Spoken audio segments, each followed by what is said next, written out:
सुबह के करीब करीब 11 बजे हुए थे और अटल बिहारी वाजपेयी अपने रायसीना रोड वाले बंगले के किचन में सब्जी काट रहे थे। एक हाथ में चाकू थी, एक में प्याज। अचानक कान में कुछ शोर सा मालूम हुआ। वाजपेयी बाहर गए तो नजारा होश उड़ा देने वाला था।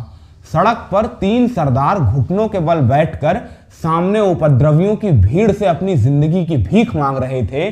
उपद्रवी जिनके हाथ में पेट्रोल बम, चाकू, तलवार, लोहे की चैन सरीखे हथियार थे और आंखों में दरिंदगी का ऐसा नशा कि उन 3 सरदारों की हत्या कर देने पर तुली हुई थी पूरी भीड़। हालात नाजुक होते देख वाजपेयी ने आओ देखा न ताओ पासी जमीन पर पड़ा हुआ अपना लठ उठाया और इन 3 सिख ड्राइवरों और उपद्रवियों की भीड़ के बीच जाकर खड़े हो गए। उपद्रवियों ने वाजपेयी को किनारे हट जाने का इशारा किया तो वाजपेयी ने उपद्रवियों को ही दूर जाने की चेतावनी दे डाली।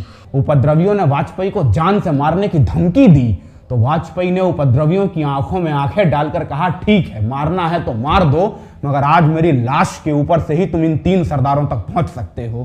पीछे बैठे 3 सरदार वाजपेयी को पहचानते थे। बोले, अरे अरे वाजपेयी जी, आप क्यों कष्ट कर रहे हैं, आप जाइए, जो रब चाहेगा वही होगा। मगर वाजपेयी वहां से 1 इंच टस से मस्त नहीं हुए। हाथों में तलवार चमकाती उपद्रवियों की भीड़ के सामने ढाल बनकर खड़े रहे जब तक कि वहां से पुलिस का एक गश्ती दल नहीं गुजरने लगा, जिसके बाद उन उपद्रवियों की भीड़ को तितर बितर कर दिया गया और इन 3 सरदारों की भी जान बच गई और वाजपेयी की भी। ऐसे थे अटल बिहारी वाजपेयी और वाजपेयी के ऐसे ही न जाने कितने ही अनदेखे रंगों को अपने भीतर समेटे वरिष्ठ पत्रकार एनपी उल्लेख द्वारा लिखी और मंजुला प्रकाशन के द्वारा छापी गई एक किताब है द अनटोल्ड वाजपेयी।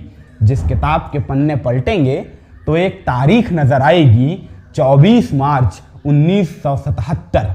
ये वही तारीख है जब आजाद लोकतांत्रिक इतिहास में पहली दफा भारत के भीतर गैर कांग्रेसी सरकार बनी थी मोरारजी देसाई के नेतृत्व में, जिस सरकार में बतौर विदेश मंत्री हिस्सेदारी कर रहे थे पंडित अटल बिहारी वाजपेयी। जाहिर है ये सरकार इंदिरा के आपातकाल के बाद बनी थी और इंदिरा के खिलाफ जनता का बेहिसाब गुस्सा इस सरकार का आधार था। गुस्सा जिसका सामना इंदिरा गांधी अपनी जिंदगी में पहली दफा कर रही थी। एनपी उल्लेख अपनी किताब में दर्ज करते हैं कि सरकार जाने के बाद खास तौर से 2 डर इंदिरा को सबसे ज्यादा सता रहे थे। पहला, उन झुग्गी बस्ती वालों का जिन्हें संजय ने आपातकाल के दौरान उनके घरों से बेदखल कर दिया था और जिनकी तादाद दिल्ली में अकेले करीब 20,000 की थी।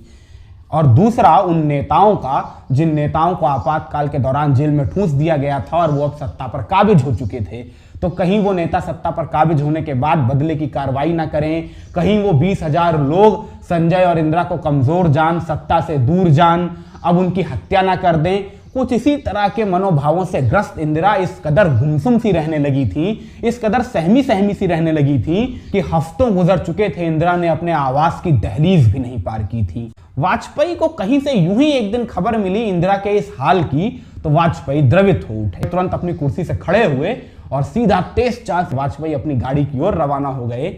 इंदिरा के आवास पर पहुंचे, इंदिरा को ढांढस बंधाया, कहा कि मेरा वादा है जब तक मैं आपके साथ हूं तब तक आपके खिलाफ कोई भी बदले की कार्रवाई नहीं होगी, आपके खिलाफ कोई कुछ नहीं करेगा। वाजपेयी की महज एक औपचारिक सांत्वना भर नहीं थी, दिल से किया गया वादा था।